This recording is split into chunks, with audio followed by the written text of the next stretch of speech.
हम बात करेंगे इलेक्ट्रॉनिक कॉन्फ़िगरेशन के बारे में। अगर हम गौर करें तो हमें पता लगेगा कि हम किसी ऐसी चीज़ के मुताल्लिक बात कर रहे हैं जिसका ताल्लुक है इलेक्ट्रॉन्स के साथ। इलेक्ट्रॉनिक से इलेक्ट्रॉन्स, कॉन्फ़िगरेशन का मतलब होता है अरेंजमेंट। ठीक है, अरेंजमेंट, या हम इसको ऐसे भी कह सकते हैं कि डिस्ट्रीब्यूशन। ठीक है, तो इलेक्ट्रॉनिक कॉन्फ़िगरेशन का मतलब हुआ कि अरेंजमेंट या डिस्ट्रीब्यूशन इलेक्ट्रॉन्स की। अब यहाँ पे सवाल पैदा हुआ कि ये जो इलेक्ट्रॉनिक अरेंजमेंट है, इलेक्ट्रॉन्स की अरेंजमेंट है या डिस्ट्रीब्यूशन है, ये होगी कहाँ पे? तो इलेक्ट्रॉन्स पाए जाते हैं एटम के अंदर। ठीक है, एटम के अंदर कितने सब एटॉमिक पार्टिकल्स होते हैं? 3, जो कि हैं जी हमारे पास न्यूट्रॉन, हम प्रोटॉन और इलेक्ट्रॉन। इसको समझ सकते हैं हम एक डायग्राम की मदद से जो यहाँ पे गिवन है। अगर आप इस पर गौर करें तो देखें, हमारे पास है सेंटर में न्यूक्लियस जिसमें 2 पार्टिकल्स हैं, एक न्यूट्रॉन है और प्रोटॉन्स हैं, और जो तीसरा सब एटॉमिक पार्टिकल है वो जी इलेक्ट्रॉन्स। ठीक है, सेंटर में न्यूक्लियस है और जो इलेक्ट्रॉन्स है वो इसके इर्द गिर्द चक्कर लगा रहा है, न्यूक्लियस के अराउंड चक्कर लगा रहा है। तो जो न्यूट्रॉन्स और प्रोटॉन्स हैं वो मिलके बनाते हैं हमारे पास न्यूक्लियस, और हमारे पास इसके इर्द गिर्द रिवॉल्व कर रहा है इलेक्ट्रॉन। हमें ये भी पता है कि एटम एज अ होल एक न्यूट्रल एंटिटी है, यानी कि atom as a whole neutral होता है, उसके ऊपर कोई चार्ज नहीं होता। तो हम ये भी पता है इसके साथ कि जो प्रोटॉन्स हैं उसके ऊपर होता है पॉजिटिव चार्ज और जो इलेक्ट्रॉन है उसके ऊपर होता है नेगेटिव चार्ज। अगर atom as a whole neutral है तो इसका मतलब है कि हमारे पास जितना पॉजिटिव चार्ज है उतना ही नेगेटिव चार्ज है। एक एटम में जो प्रोटॉन हमें पॉजिटिव चार्ज कंट्रीब्यूट करते हैं और नेगेटिव चार्ज कंट्रीब्यूट करते हैं इलेक्ट्रॉन। ठीक है, अगर atom as a whole neutral है तो इसका मतलब है कि उसमें जितने प्रोटॉन्स हैं यानी पॉजिटिव चार्ज है उतने ही इलेक्ट्रॉन्स हैं यानी कि नेगेटिव चार्ज है, जो कि एटम को एज अ होल न्यूट्रल बनाते हैं। तो अभी तक हमने जो बात की है हम उसे समराइज करना चाहें तो हम ये कह सकते हैं कि जो इलेक्ट्रॉनिक कॉन्फ़िगरेशन है उसका मतलब है डिस्ट्रीब्यूशन और अरेंजमेंट इलेक्ट्रॉन्स की एक एटम के अंदर। और atom as a whole neutral होता है, इसका मतलब ये है कि उसमें जितने पॉजिटिव चार्जेस होंगे उतने ही नेगेटिव चार्जेस होंगे, यानी कि जितने प्रोटॉन्स होंगे उतने ही इलेक्ट्रॉन्स होंगे, जो कि उसको एज अ होल न्यूट्रल बनाएंगे। ठीक है, अब हम मूव करते हैं आगे। तो हम जैसा कि बात कर रहे हैं इलेक्ट्रॉनिक कॉन्फ़िगरेशन के बारे में। अगर मैं आपको इलेक्ट्रॉनिक कॉन्फ़िगरेशन यानी कि एक एटम के अंदर इलेक्ट्रॉन की डिस्ट्रीब्यूशन या अरेंजमेंट को समझाना चाहूँ तो इसको की मिसाल मैं आपको एक सादा तरीके से दे सकती हूँ। सपोज़ करें या फ़र्ज़ करें कि आपका एक दोस्त है, वो आपके घर आना चाहता है। अगर आप उसको सिर्फ ये बता देंगे कि इस एरिया में मेरा घर है, तो क्या वो आप तक पहुँचने में कामयाब हो सकेगा? तो इसका जवाब है नहीं, क्योंकि जब तक आप उसको गली नंबर या घर का नंबर नहीं बताएंगे वो इस काबिल नहीं होगा कि वो आप तक पहुंच सके और आपसे मिल सके। तो इस सादा मिसाल को अगर हम एटम के ऊपर लागू करें तो हमें ये समझ आती है कि जब हम इलेक्ट्रॉन की प्लेसमेंट के बारे में बात करते हैं एक एटम के अंदर, तो हम कैसे जो है इलेक्ट्रॉन्स को एटम के अंदर तरतीब दे सकते हैं या फिल कर सकते हैं। तो जिस तरह के हमें गली नंबर चाहिए या मकान नंबर चाहिए, इसी तरह एक एटम के अंदर मौजूद होते हैं जी। अगर हम इसको सही करके लिखें, ठीक है, तो एक एटम के अंदर मौजूद होते हैं शेल्स। शेल्स क्या होते हैं जी? शेल्स होते हैं एनर्जी लेवल्स। एनर्जी लेवल है किसी भी एक एटम के अंदर। अब हम शेल को कैसे लिख सकते हैं? अगर हमने शेल को रिप्रेजेंट करना हो, ठीक है, रिप्रेजेंटेशन ऑफ शेल को अगर हमने करना हो तो हम इसको करते हैं विद एन। एन क्या बताता है जी? एन हमें बताता है अबाउट एनर्जी लेवल्स, कि हम कौन से एनर्जी लेवल की बात कर रहे हैं। अगर एन की वैल्यू 1 है तो इसका मतलब है कि हम फर्स्ट शेल या एनर्जी लेवल के बारे में बात कर रहे हैं। हमने उस फर्स्ट शेल या एनर्जी लेवल को नाम दे दिया है के का। इसी तरह जैसे आप इस डायग्राम में दे सकते हैं कि अगर n की वैल्यू हमारे पास है 1, ठीक है, ये 1 है, तो हमारे पास जो करस्पॉन्डिंग शेल है तो वो है k। इसी तरह अगर हम आगे मज़ीद बात करें इसके बारे में कि अगर हमारे पास n की वैल्यू 2 है तो हम बात करें हैं जी सेकंड शेल की या एनर्जी लेवल्स की, उसको हम कहते हैं L। यहाँ पे एक और बात जो है वो गौर करने के काबिल है, वो ये है कि जो शेल न्यूक्लियस के जितना करीब होता है उसकी एनर्जी उतनी कम होती है, यानी वो उतना स्टेबल होता है। तो के शेल जो है वो न्यूक्लियस के सबसे पास है। जब n की वैल्यू 1 थी तो हमने कहा हमारे पास के शेल है जो न्यूक्लियस के सबसे पास है, तो हम उसे कहते हैं कि ये हमारे पास फर्स्ट एनर्जी लेवल है और ये फर्स्ट शेल है जिसकी एनर्जी सबसे कम है। इसी तरह हम बात कर रहे थे कि जब n की वैल्यू 2 है तो हमारे पास सेकेंड शेल है जब जिसको हमने नाम दिया के का। इसी तरह n की वैल्यू 3 है तो हमने उसको नाम दिया m शेल का, और n की वैल्यू अगर 4 है तो हमने उसको नाम दिया जी n शेल का। दोबारा से देखिए, अगर n की वैल्यू हमारे पास 1 है, ठीक है, इसको हम सही करके लिखते हैं ताकि हम अंडरस्टैंड कर सकें। ठीक है, अगर हमारे पास n की वैल्यू, ठीक है, ये हमारे पास आ गया कि अगर n की वैल्यू 1 है तो जो शेल है उसका हमने नाम दिया k, यानी कि जो एनर्जी लेवल है जो कि सबसे एनर्जी में लो है वो है जी k।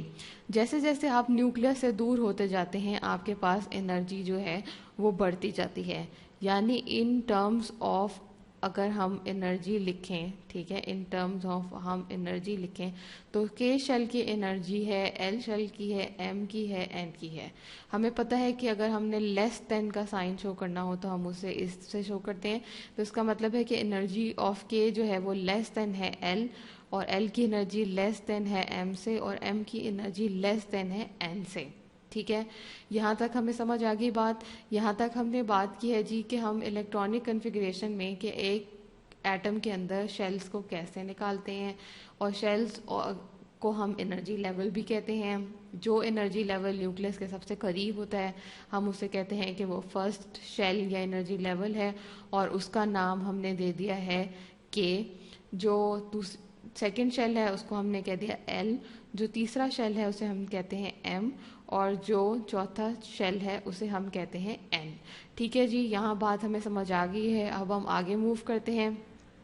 ठीक है, हमने बात की जी एटम की, एटम से हमने बात की शेल की। अब हम आते हैं अगले टॉपिक के ऊपर जिसका नाम है जी सब शेल्स।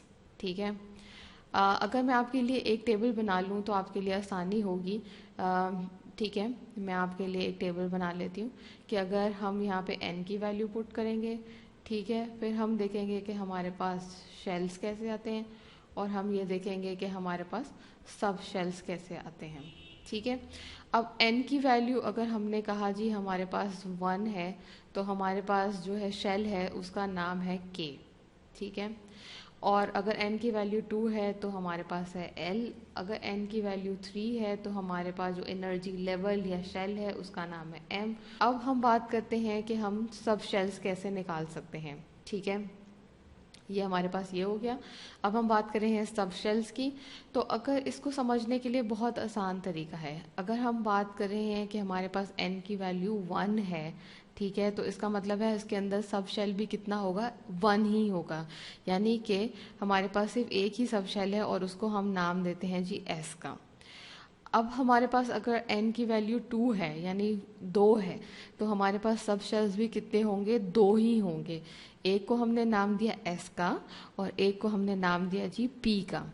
इसी तरह अगर हमारे पास n की वैल्यू 3 है यानी कि 3 है तो हम उसे कहेंगे कि हमारे पास कितने सब शेल्स होंगे, जी हाँ, हमारे पास 3 सब शेल्स होंगे जिनको हम नाम दे रहे हैं s का, p का और d का।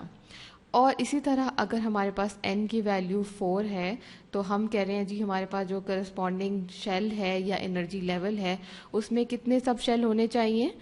अगर ये n की वैल्यू 4 है यानी 4 है तो इसका मतलब है कि सब शेल्स कितने होंगे, 4 ही होंगे। उनको हम नाम दे देते हैं s का, p का, d का और एफ का। ठीक है, अभी हमने क्या समझा, हमने एटम को समझा कि अगर एटम में शेल्स होते हैं, सब शेल्स होते हैं। अगर हमारे पास n की वैल्यू 1 हो गई, यानी हम फर्स्ट एनर्जी लेवल या शेल की बात कर रहे हैं, तो हमने उसको k का नाम दे दिया। और अगर हमने कहा कि n की वैल्यू 1 ही है, तो इसको समझने के लिए उसमें सब शेल भी 1 ही होंगे और उसको हमने s का नाम दे दिया। इसी तरह अगर हम दूसरे एनर्जी लेवल या शेल की बात करेंगे जिसको हम L कहते हैं, तो हमारे पास इसके अंदर 2 सब शेल्स होंगे जिनको हमने S और P का नाम दे दिया। और अगर हमारे पास एनर्जी N की वैल्यू 3 है, तो हमारे पास शेल का नाम है M और सब शेल्स हैं 3 S, P और D। और अगर n की वैल्यू 4 है तो जिनका नाम है जी S, P, D और F। यहाँ तक हमें समझ आ गई। अब अगला सवाल ये पैदा होता है कि जब हम इलेक्ट्रॉनिक कॉन्फ़िगरेशन की बात करते हैं तो हमने इसके अंदर इलेक्ट्रॉन्स को कैसे प्लेस करना है। ठीक है, अभी तक तो हम बात सब शेल्स तक भी पहुंच गए, लेकिन असल बात तो ये है कि हमने इसके अंदर इलेक्ट्रॉन्स को कैसे प्लेस करना है। तो उसको समझने के लिए भी हमारे पास एक फार्मूला है कि अगर हमने ये निकालना हो कि नंबर ऑफ इलेक्ट्रॉन्स कितने होंगे किसी भी शेल या सब शेल के अंदर, तो उसका फार्मूला है 2n²। क्या है, दोबारा देखें एक दफ़ा, कि अगर हमने ये बताना हो, ये तयन करना हो कि किसी भी शेल और करस्पॉन्डिंग सब शेल के अंदर नंबर ऑफ इलेक्ट्रॉन्स कितने होंगे, तो हम उसे रिप्रेजेंट करते हैं 2n² फार्मूला के साथ। ये हमें क्या बताएगा, ये हमें बताएगा कि हमारे पास टोटल नंबर ऑफ इलेक्ट्रॉन्स कितने हैं। इसको मज़ीद समझने के लिए देखिए कि जब हमारे पास n की वैल्यू 1 थी, तो हमारे पास शेल क्या था जी k और सब शेल क्या था s।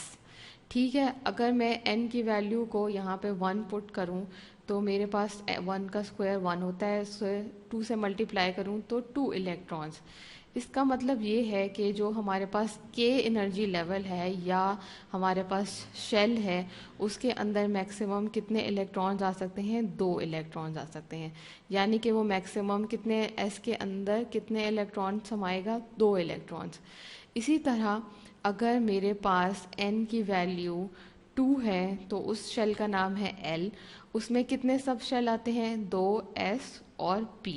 ठीक है, अब इस फार्मूले में मैं वैल्यू पुट करूं 2 की, तो मेरे पास 2 का स्क्वायर 4 हुआ और हमारे पास आगे जी 8 इलेक्ट्रॉन्स। अब मुझे ये पता है कि S अपने अंदर कितने इलेक्ट्रॉन को समा सकता है, तो है जी वो 2। ठीक है, बाकी कितने बच गए, 6। वो 6 इलेक्ट्रॉन कहाँ जाएंगे, वो इलेक्ट्रॉन जाएंगे P के अंदर।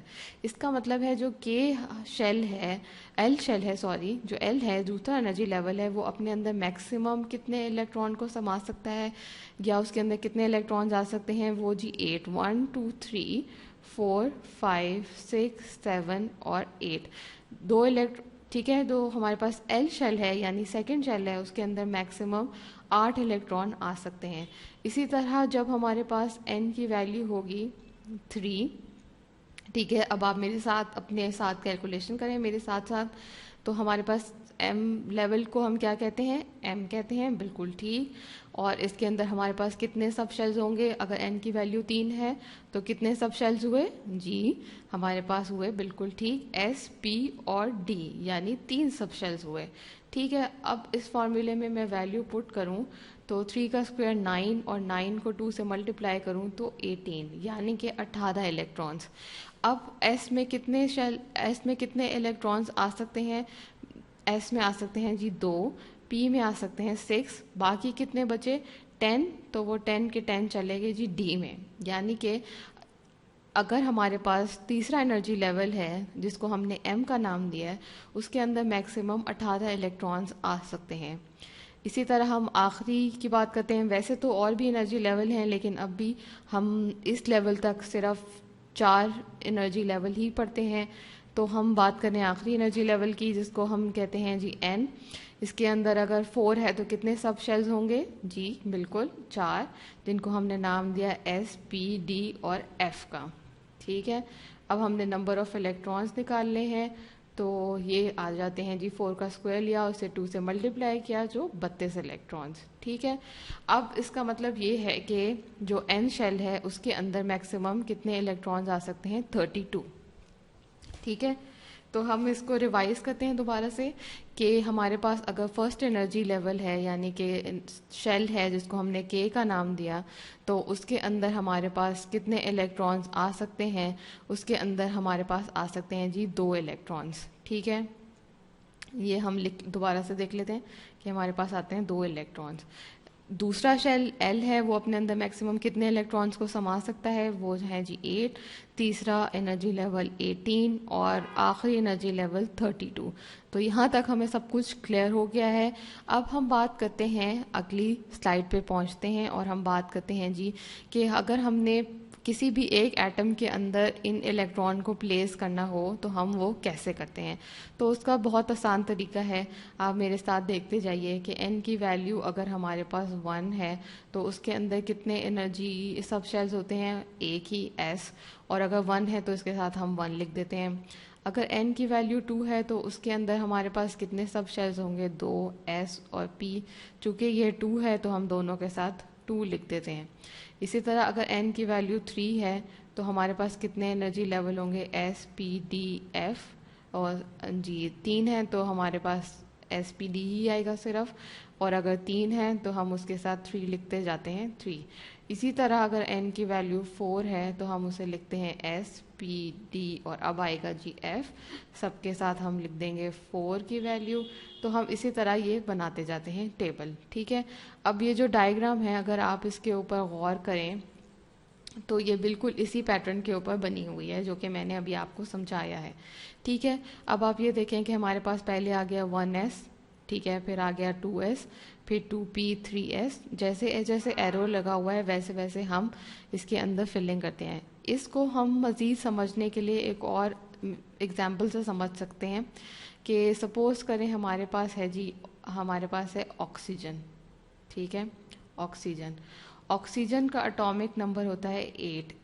इसका मतलब ये है कि इसके अंदर कितने प्रोटॉन्स हैं, 8।